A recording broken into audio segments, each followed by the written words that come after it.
Renungan hari ini, Jumat 13 Maret 2026.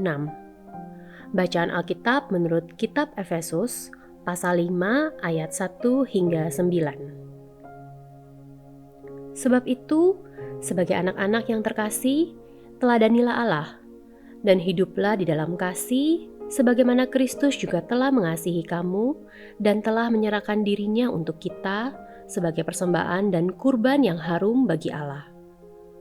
Tetapi percabulan dan rupa-rupa kecemaran atau keserakahan disebut saja pun jangan di antara kamu, sebagaimana sepatutnya bagi orang-orang kudus.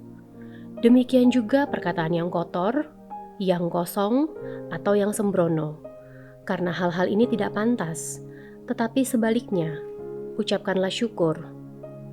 Karena ingatlah ini baik-baik, tidak ada orang cabul, orang cemar atau orang serakah, artinya penyembah berhala, yang mendapat bagian di dalam kerajaan Kristus dan Allah.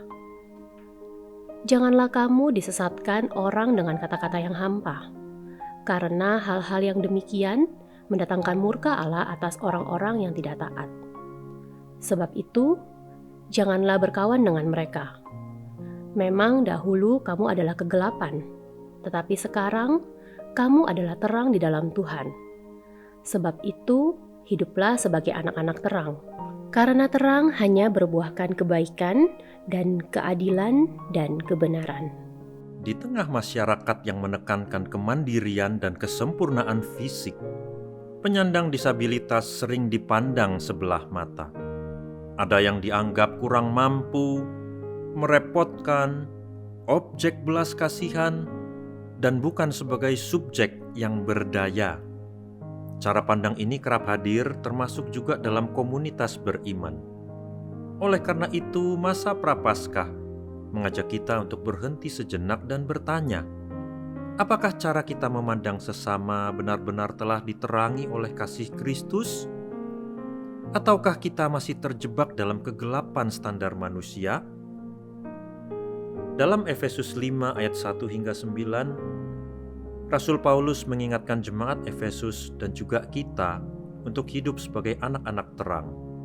Identitas sebagai anak-anak terang bukanlah hasil usaha manusia, melainkan anugerah Allah. Dengan demikian, terang yang berasal dari Allah memanggil kita untuk memancarkan karakternya melalui kebaikan, keadilan, dan kebenaran. Paulus juga menegaskan bahwa hidup sebagai anak-anak terang selayaknya mengubahkan cara kita dalam memperlakukan sesama. Perkataan kotor, kosong, dan sembrono tidaklah pantas dilakukan anak-anak terang, melainkan sebaliknya, perkataan yang penuh dengan ucapan syukur. Dengan demikian, setiap perkataan dan sikap yang merendahkan martabat penyandang disabilitas tidak sejalan dengan identitas sebagai anak-anak terang. Sebaliknya, terang Kristus mengarahkan kita untuk menghadirkan keadilan, penghormatan, serta ruang hidup yang layak bagi setiap pribadi. Masa Prapaskah menjadi ruang pertobatan bagi kita untuk menanggalkan kegelapan berupa prasangka, sikap merendahkan, dan ketidakpekaan, lalu belajar untuk berjalan dalam terang Kristus yang mengasihi tanpa syarat. Dalam kehidupan sehari-hari, terang itu tampak ketika kita mau mendengar dan memperlakukan penyandang disabilitas sebagai sesama yang utuh dan berharga. Kiranya hidup kita makin dibentuk menjadi kesaksian yang nyata, kesaksian tentang Allah yang menerima, merangkul, dan memuliakan setiap pribadi tanpa kecuali. Marilah kita berdoa.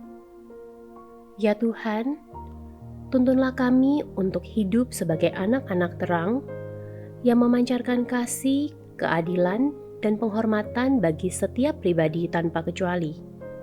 Biarlah hidup kami menjadi kesaksian tentang kasih-Mu yang memulihkan.